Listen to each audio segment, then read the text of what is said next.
Hello everyone. तर आज hair wash केले होते आणि आज जेवणामध्ये बनवली होती दुधडीची भाजी. त्यानंतर मी गेली मम्मीकडे आणि मम्मी बनवत होती मेथीचे लाडू. तर सगळ्यात पहिले मम्मीने ड्रायफ्रुट्स भाजून घेतले आणि त्यांना मिक्सरमध्ये दळून घेतलं. मग त्यानंतर गूळ वगैरे किसून घेतला आणि पीठ पण भाजून घेतलं. मग नंतर मेथी पण भाजून घेतली आणि सगळं पिठामध्ये मिक्स करून घेतलं. खारीकचा पावडर पण होता त्याच्यामध्ये.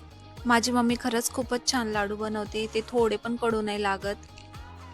मग पिठामध्ये सगळं ड्रायफ्रुट्स पावडर वगैरे मिक्स करून घेतलं आणि त्यानंतर डिंक पण मिक्स करून घेतलं. ते पण मिक्सरमध्ये काढून घेतलं होतं. मग त्यानंतर पिठामध्ये मेथी पण मिक्स करून घेतली. सगळं व्यवस्थित मिक्स झाल्यानंतर त्याच्यामध्ये गूळ आणि तेल पण टाकलं. मेथीच्या लाडूची पूर्ण रेसिपी पाहिजे असेल तर तुम्ही मला कमेंटमध्ये नक्की सांगा. मग मस्त लाडू बनवून घेतले आणि खरंच खूपच छान झाले होते लाडू. जर तुम्हाला माझे व्लॉग आवडत असतील तर नक्कीच लाईक आणि फॉलो करा.